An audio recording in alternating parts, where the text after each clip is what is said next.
Então hoje a gente vai ver a segunda frase, né? Ontem a gente viu a primeira frase da cruz, né? São 7 frases que Jesus soltou quando ele foi crucificado.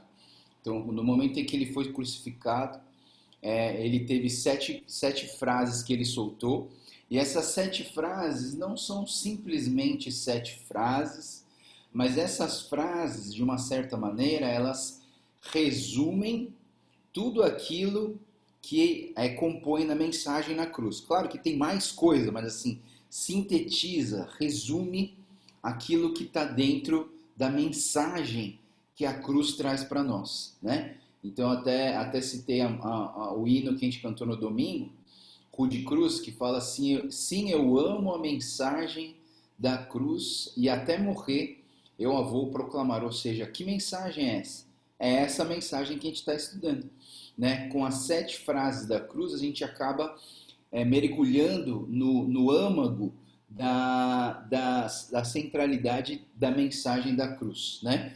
Então ontem a gente viu aquela frase: Pai, perdoa-lhes porque não sabem o que fazem, e hoje nós vamos ver a segunda frase. O tema de ontem era perdão e graça. Hoje o tema é certeza, certeza e convicção, né? Então, se você estiver anotando aí, vamos anotar, e aí a gente vai estudando junto, né? Vamos só ler a frase, né? Abre a sua Bíblia em Lucas, capítulo 23, Lucas 23, versículo 43, que é a frase de hoje. Lucas 23, versículo 43, diz assim: Jesus lhe respondeu: eu lhe garanto, hoje você estará comigo no paraíso. Vamos orar. Senhor Deus, muito obrigado, Pai, pela Tua palavra, que é tão rica. Muito obrigado, Deus, pela Tua palavra, que é a Sua voz falando conosco, Pai. E pedimos, Deus, que o Senhor fale conosco através desse texto, através dessa palavra, que o Teu Espírito Santo toque no nosso coração, que o Teu Espírito Santo abra os nossos olhos para enxergar aquilo que o Senhor tem para falar conosco. Nós já estamos no segundo dia da Semana Santa, Deus, e como é bom poder ter uma semana inteira lembrando da Sua morte, da Sua ressurreição, de como o Senhor foi um amor tão grande, de dar o Seu próprio Filho para morrer numa cruz por nós e nos resgatar e nos reconciliar consigo, Pai. Obrigado, Pai. Fala conosco nessa manhã. É o que nós te pedimos e oramos em nome do Senhor Jesus. Amém. Amém. Bom, vamos... essa segunda frase, né, de Jesus, então ela diz: Jesus respondeu: eu lhe garanto, hoje você estará comigo no paraíso. Não seria bom demais se essa frase fosse pra gente, né? Imagina Jesus chegar para você e falar assim: olha, certeza que você vai estar comigo no céu, né? Isso seria ótimo, né? E eu penso que essa frase é para nós, sim, né? Talvez não hoje. Esse hoje aqui, a palavra hoje, ela dá alguns problemas, né? Eu já vou começar com os problemas, porque daí a gente já passeia tranquilamente no resto da devocional de hoje, né? Qual que é o problema da palavra hoje, né? Quando você lê esse texto, é interessante você perceber que o tempo para Deus é um negócio meio flexível, né? Porque o que é o hoje para quem é eterno? Você entende? Hoje pode ser qualquer hora, né? Então, assim, esse negócio, a palavra hoje aqui, ele dá um certo problema. Por quê? Porque Jesus fala assim: eu lhe garanto que hoje você estará comigo no paraíso. Só que a gente sabe que Jesus, depois que ele morreu na cruz, ele não foi para o céu, ele foi para o Hades pegar a chave da vida e da morte. E depois que ele pegou a chave da vida e da morte, ele ainda não foi para o céu. porque ele ficou 40 dias ressurreto aqui na terra. Então, assim, esse hoje, ele acaba dando um problema pra gente, né? Então não é hoje, é daqui 40 dias, né? Mas ele é Deus e ele é eterno, então assim, a gente elimina esse problema por conta dele ser eterno e a gente entender que hoje pode ser o quanto tempo quiser, pode ser uma época. Hoje pode ser uma época, né? Então assim, não tem problema essa palavra hoje. Mas vamos voltar, que esse era o único problema de hoje, tá? O resto é mais tranquilo. Então, a segunda frase de Jesus, que é eu lhe garanto, hoje estará comigo no paraíso, ela tem muita conexão com a primeira frase. Pai, perdoa-lhes porque não sabem o que fazem. Então, a primeira frase, ela está conectada com a segunda frase. É muito importante a gente entender que esses dois criminosos que estavam na cruz, eles conversaram entre eles e eles estavam falando com esse Jesus também. E vamos dar uma olhada. Então, Lucas 23, versículo 39, Lucas 23, versículo 39 em diante, diz assim: um dos criminosos que ali estavam, dependurados, lançava-lhe insultos. Você não é o Cristo? Salve-se a si mesmo e a nós. Mas o outro criminoso o repreendeu, dizendo: você não teme a Deus, nem estando sobre a mesma sentença? Nós estamos sendo punidos com justiça, porque estamos recebendo o que os nossos atos merecem. Mas esse homem não cometeu nenhum mal. Então ele disse: Jesus, lembra-te de mim quando entrares no teu reino. E Jesus lhe respondeu: eu lhe garanto, hoje você estará comigo no paraíso. Então, a gente precisa pensar nessa conversa, né? Então, tinha 3 caras na cruz lá. Um deles era Jesus e 2 deles eram os criminosos. Um dos criminosos começou a tirar uma chacota, começou a zoar com Jesus. Ô Jesus, você não é o Cristo, meu? Se salva aí, depois salva a gente também, né? Então, assim, de uma certa maneira, ele estava agindo de uma forma pejorativa, de uma forma negativa, irônica, para cima de Jesus. E o outro veio e tentou consertar isso, né? O que eu queria dizer para vocês é que essa conversa desses 2 criminosos mostra 2 realidades da humanidade. 2 realidades da humanidade. Parte da humanidade vai olhar para Jesus e vai duvidar da sua promessa. Muitos não reconhecem que Jesus é Deus, que Jesus salva, eles acham que Jesus não tem nada a se relacionar com eles. Então, pessoal, é normal que uma parte da humanidade pense dessa maneira, né? Então, assim, eu penso que esses 2 criminosos na cruz, eles representam a humanidade condenada. É interessante que os 2 estavam condenados à morte, né? Porque os 2 estavam pendurados na cruz, cada um na sua cruz.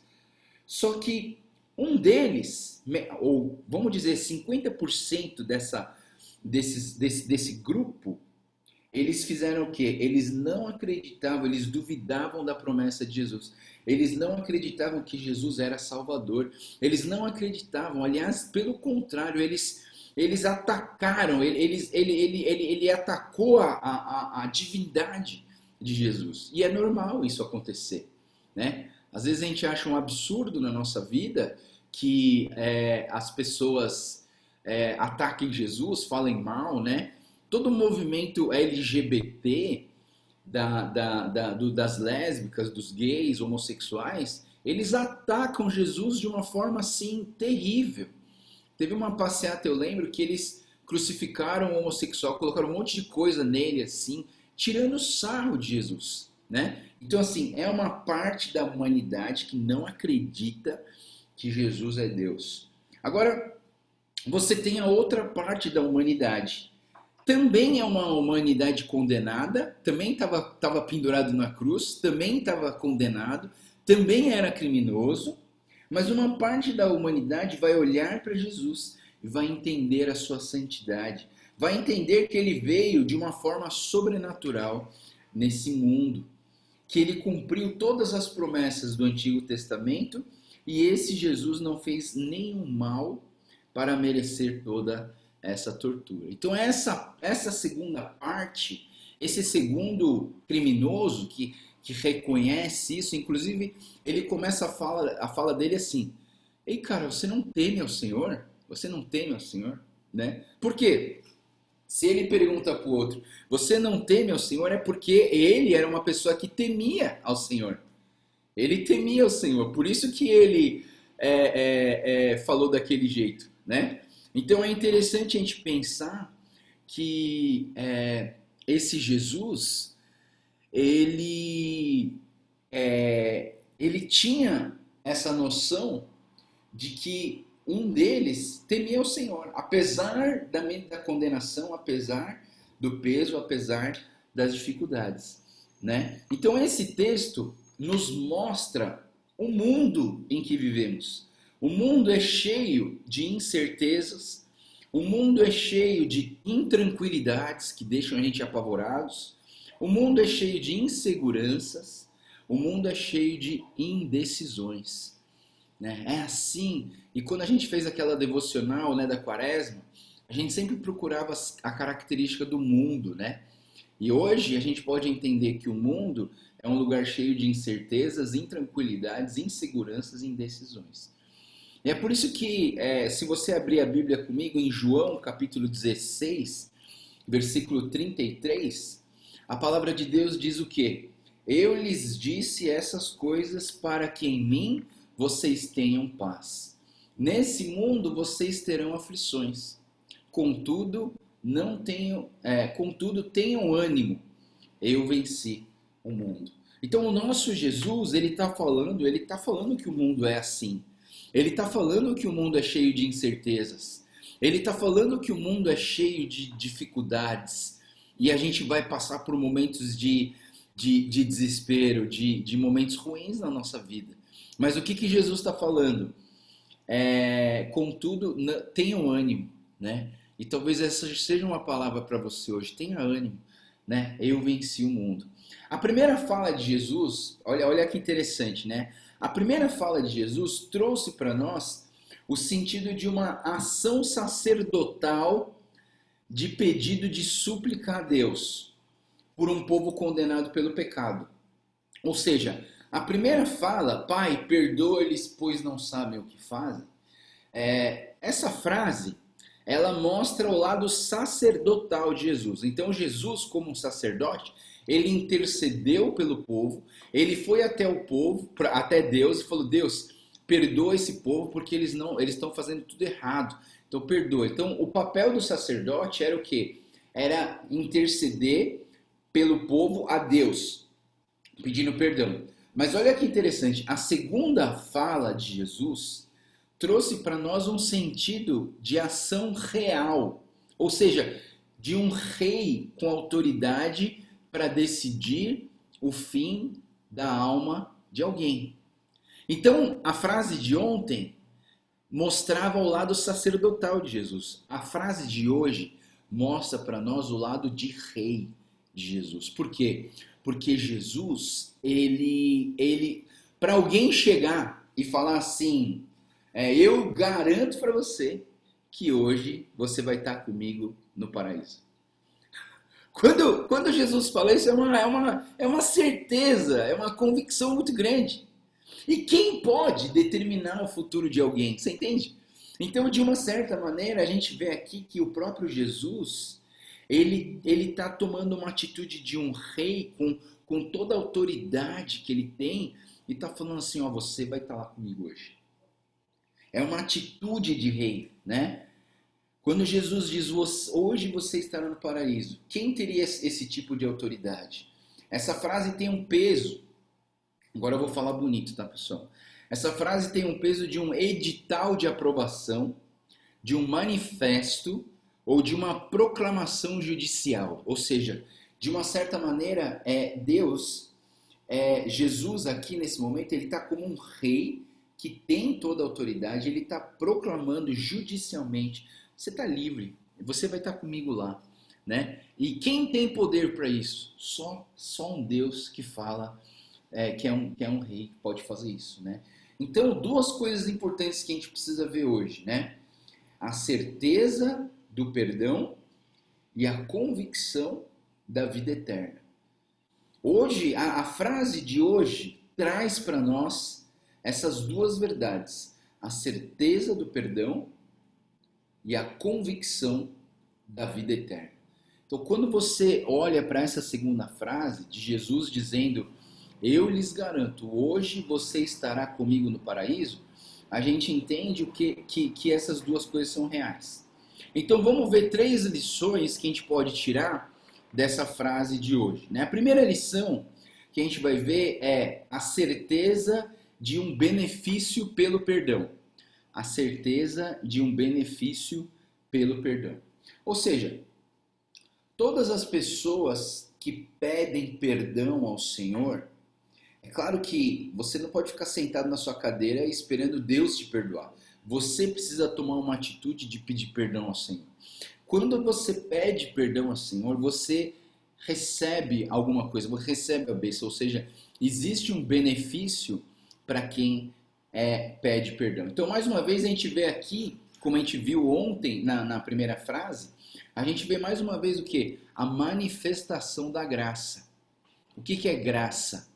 Graça é algo que a gente recebe, mas que a gente não merece. Graça é o amor de Deus concretizado nas nossas vidas. A graça vem pelo perdão e a graça é algo que a gente recebe mesmo sendo merecedor de coisas ruins, de castigo, né? Então existe uma conexão entre a graça e a misericórdia, né?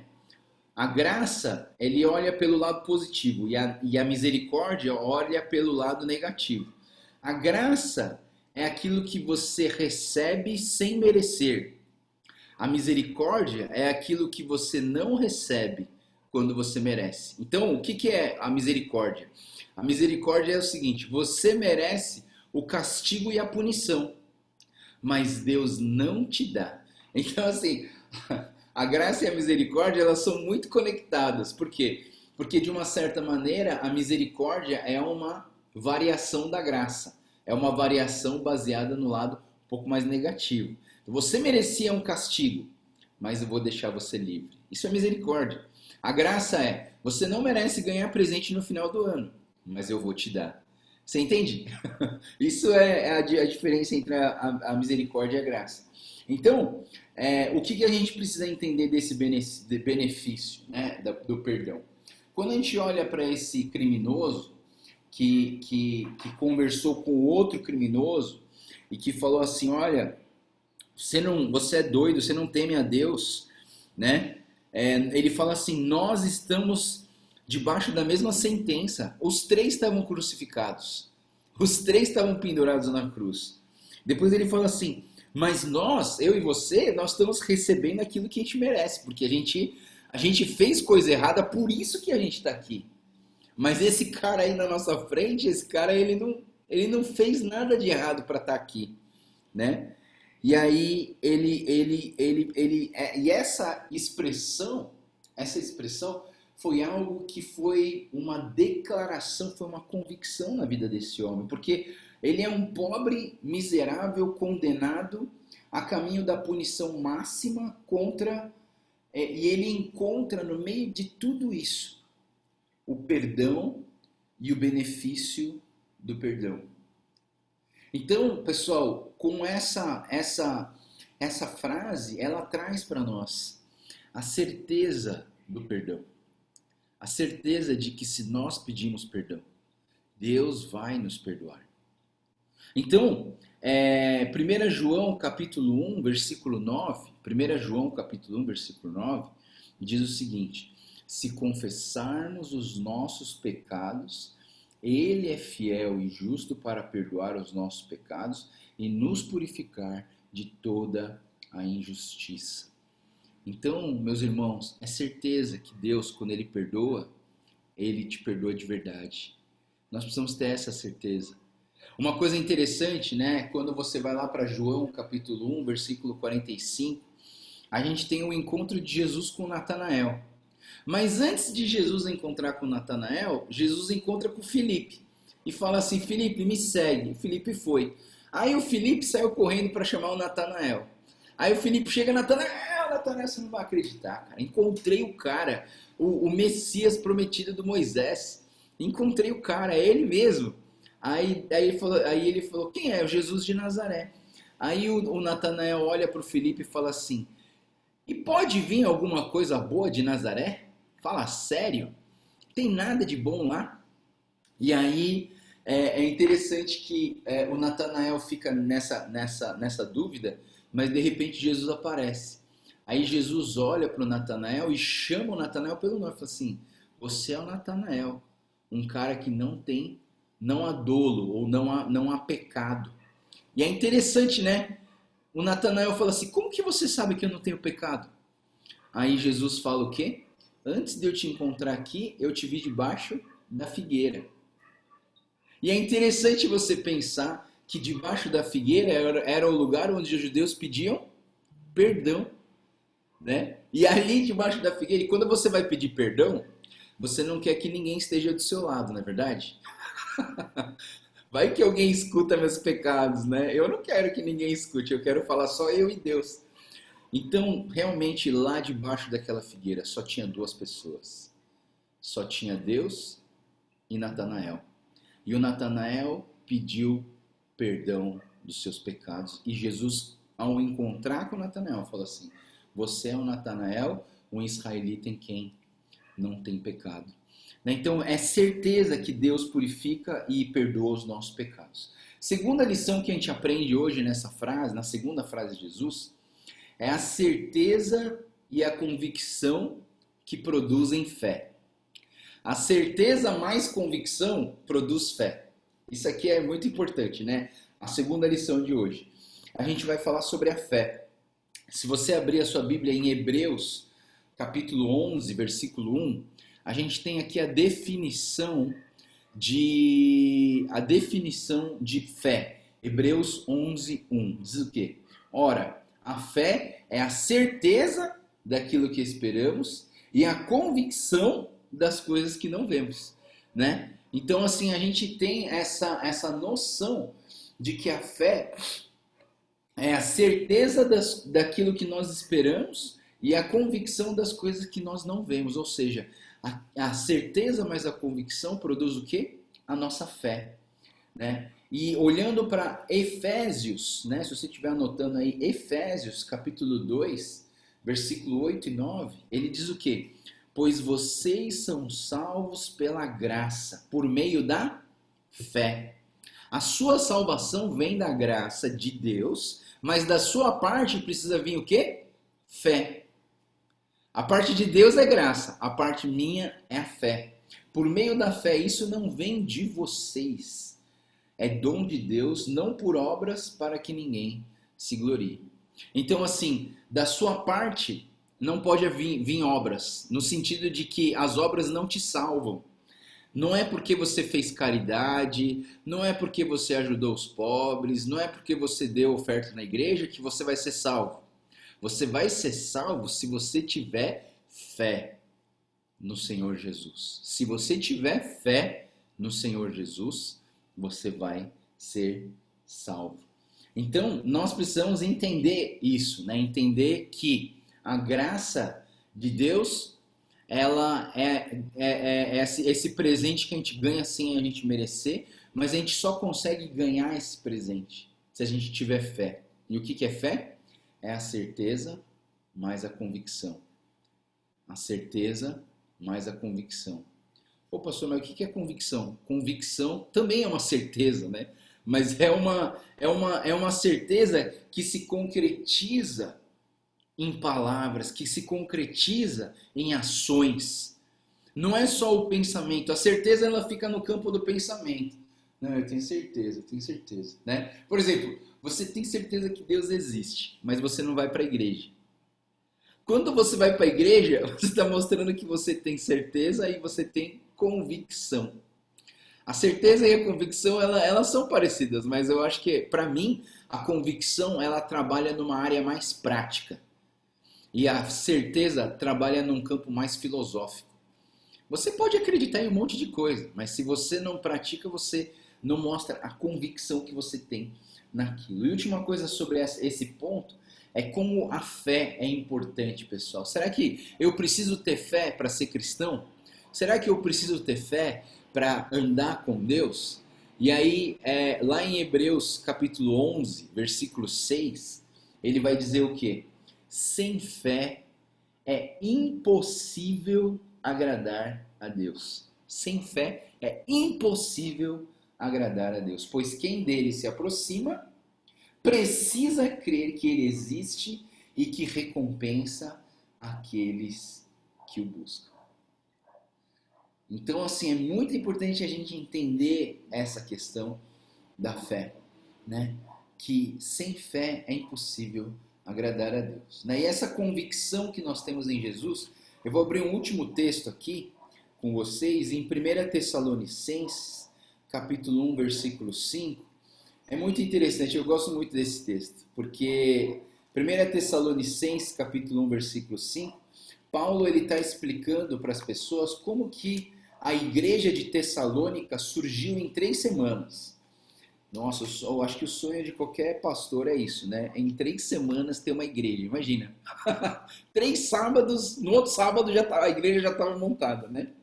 Mas capítulo 1 Tessalonicenses 1,5 diz assim: porque o nosso evangelho não chegou a vocês somente em palavra, mas também em poder, no Espírito Santo e em plena convicção. Essa convicção foi o quê? Foi uma certeza na prática. Era algo tão real que a pessoa fala assim, eu quero experimentar isso aí, porque o que ele tem foi incrível. Ontem mesmo teve um chapel no Rice, uma reunião do Rice, e uma menina deu um testemunho. Ela falou assim, eu vi esse Joel, ele parecia que tinha tanta amizade com Jesus que eu também quis ter essa amizade com Jesus, né? Então é interessante, né? Então essa convicção ela traz pra gente esse benefício, essa coisa boa. Terceira lição que a gente aprende, então, aqui é o paraíso é para todos, tá? Essa é a última lição de hoje, tá? O paraíso é para todos. Quando Jesus fala, eu lhe garanto, você estará comigo no paraíso, a gente precisa entender algumas coisas muito importantes do paraíso, né? Aqui o paraíso é o reino na sua plenitude, aqui o paraíso é o céu, aqui o paraíso é a Nova Jerusalém, né? E é interessante, né, pessoal, você pensar que quando a gente começou ontem a primeira frase, a gente começou falando sobre o caminho de Jesus para Jerusalém, né? Por quê? Porque Jesus ele estava fazendo o seu ministério na Galileia, mas chegou um momento que ele chegou muito próximo do que da missão dele aqui na Terra, que era morrer na cruz por nós. Então, quando começa a chegar a hora, ele começa a dirigir-se para Jerusalém. E nesse caminho para Jerusalém é que ele foi crucificado, ou seja, o caminho da cruz é uma parte o último pedaço do caminho para Jerusalém. Não a Jerusalém lá em Israel, a nova Jerusalém, que é o céu. Quando você lê Apocalipse 21 e 22, você entende que a nova Jerusalém, o céu, e lá no texto está escrito assim, né? Porque a gente sempre acreditou que eu vou morrer e eu vou subir para o céu, né? A gente sempre pensa assim, eu vou subir para o céu. Mas quando você lê lá em Apocalipse 21, não é que você vai subir para o céu vai descer aqui na terra e vai restaurar todas as coisas. Mas a gente tem aqui a realidade de inferno. O que é o inferno, pessoal? O inferno, é a primeira coisa que eu falo para vocês, né? O inferno não foi criado para você. Você não foi criado para ir para o inferno, né? Isso é uma coisa que é muito importante, você precisa entender isso. E eu gosto até de falar assim, eu não fui criado para o inferno. Eu não fui criado para o inferno. Por quê? Porque você precisa entender que o inferno não foi feito para você. O inferno foi feito para Satanás e os seus demônios. que eram seres celestiais, que caíram da graça de Deus, que tentaram ser igual a Deus. E aí eles, no erro deles, eles caíram, né? E eles, o inferno é feito para eles. Mas o que acontece? A humanidade também caiu. Então, Jesus, o Deus Trino, começou um processo de tentar resgatar essa humanidade para o céu. Por quê? No céu cabe todos nós, pessoal. Toda a humanidade cabe lá, porque nós fomos feitos para o céu.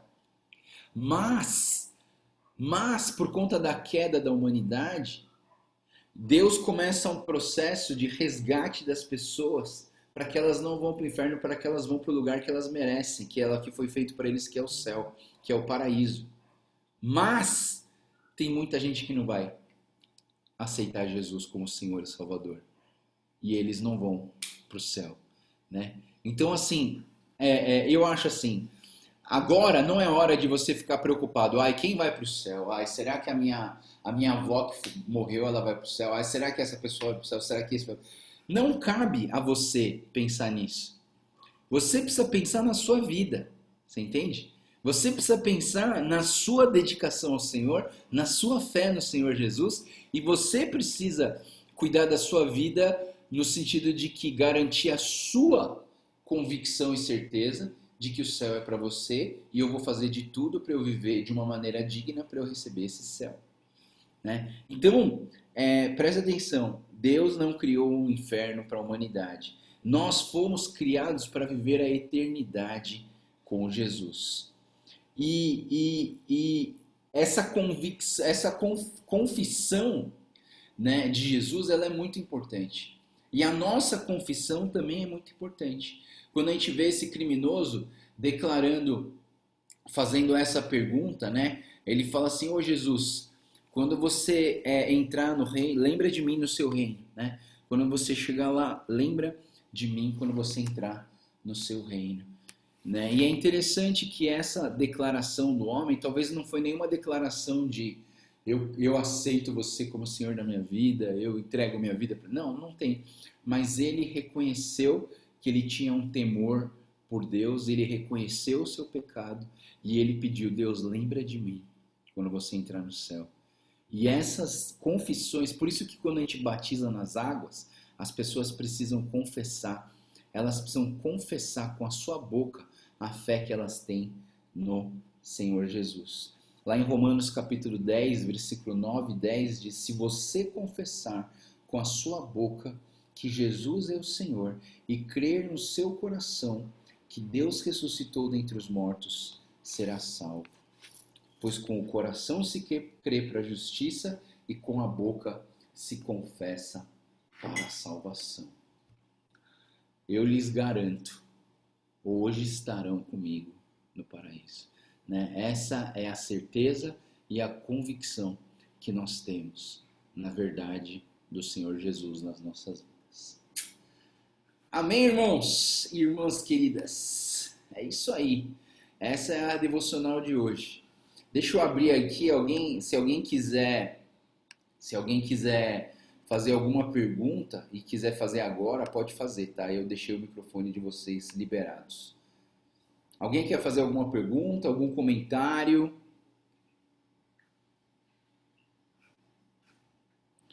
Tô vendo que o Mateuzinho e a Carol estão assistindo aqui, né? Ontem e hoje aqui, ó. Que legal. Legal, hein? O que mais? Não, nada, pessoal. Nada. Mas é interessante, né, pessoal? Como que de umas frasezinhas dessa pode sair tanta coisa. E tem mais, pessoal, tem mais. Ixi, tem muito mais. Você vai ver que daqui a pouco o negócio vai ficar mais legal ainda. Cada vez que a gente entra nessas frases, é incrível, né? Mas vamos estar orando então, pedindo a Deus que Deus nos ilumine, que fale conosco, que Deus ajude os enfermos também, as pessoas que estão doentes. A gente vai estar orando por tudo isso. Então, vamos orar então. Senhor Deus, nós queremos te agradecer, Pai, pela tua palavra, te agradecer, Pai, pela certeza e pela convicção que nós podemos ter em nossos corações. Nós confessamos, Deus, que nem sempre nós temos essa certeza e essa convicção, Mas essa frase, a segunda frase da cruz, que fala que o Senhor garante para nós que estaremos contigo no paraíso, é uma frase que alimenta a nossa fé, a nossa certeza, a nossa convicção no Senhor. E nós queremos te agradecer, Pai, e pedir a ti, Deus, que o Senhor venha a aumentar, alimentar a nossa fé, a nossa certeza e a nossa convicção no Senhor, no perdão e na vida eterna. Pai, nós queremos orar pelas pessoas que estão enfermas, para as pessoas que estão doentes. Em especial, eu quero estar colocando aqui a vida do tio Paulo, né? Que o Senhor coloque a tua mão sobre a vida dele. Nós cremos no teu poder, nós cremos na tua poderosa mão que pode nos livrar de qualquer mal nesse mundo, Pai. E nós colocamos a vida do tio Paulo nas tuas mãos, Senhor, porque nós sabemos que o Senhor é poderoso, o Senhor tem toda a autoridade. E nós oramos não no nosso nome, não no nome da nossa igreja, nós oramos no nome do Senhor Jesus. E pedimos, Deus, que o Senhor coloque a sua mão sobre ele. Obrigado, Pai, pela vida de cada um que está aqui te buscando, que está aqui com fome, querendo conhecer mais da tua palavra. Que o Senhor nos guie, que o Senhor nos dirija, que o Senhor nos fortaleça na tua presença e na tua palavra. Te agradecemos tudo isso e te pedimos tudo isso também, em nome do Senhor Jesus. Amém. Amém, pessoal. Deus abençoe. Tenha uma ótima... pode falar, né? Tchau. Vamos lá. Pode abrir o seu microfone para falar tchau, então. Tchau, pessoal. Deus abençoe. Tenha um ótimo dia. A gente se vê amanhã de manhã, tá bom? Deus abençoe. Tchau, tchau.